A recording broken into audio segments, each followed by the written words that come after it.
你好啊，Tony 哥。Hello， Hello， 今日咧想問下網上咧啲小紅書咧有啲粉絲咧就問你，咁點解唔代理埋古巴嗰啲雪茄啊？咁你解答下啦。我重複，我係多明尼加共和國經濟文化交流促進會嘅會長。我係曾經應承咗多明尼加嘅相關官員，將多明尼加嘅雪茄推廣俾中國人更多認識，從而令到多明尼加嘅雪茄工人多一個就業機會。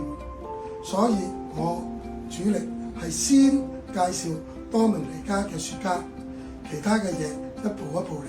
同時，點解我唔會做呢個古巴嘅雪茄嘅代理呢？第一 ，PCC 太平洋行做得十分之好，我亦都唔會有準備同佢有呢個爭議，我仲要帶人去 PCC 買佢嘅雪茄。但係咧，喺呢4年之中咧，就曾經有10幾個做雪茄、古巴雪茄嘅代理人揾過我傾偈。第一，佢話古巴代理人啫喎，所以我就有好多問題問佢啦。第一，我就會問佢：你哋做咗幾耐啊？做咗古巴雪茄？佢哋有啲咧就話做咗10年8年，有啲咧又同我講做咗10幾年。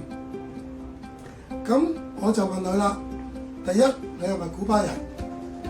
第二，你去過古巴未？第三，你啲貨點樣寄俾你？第四，係邊間公司寄俾你，或者邊個朋友寄嚟香港，係邊個收？咁好多都答唔到我呢個問題。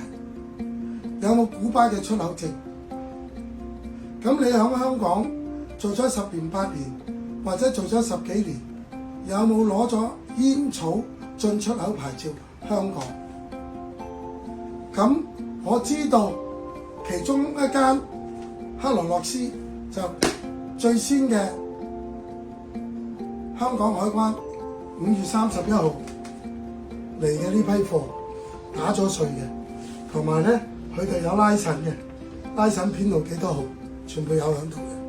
咁所以古巴嗰啲人同我傾偈咧，未達到我嘅要求，所以咧我唔會見古巴雪茄，亦都唔會賣古巴雪茄。有就介紹去 PCCW。OK，thank you。好，下集再見，拜拜。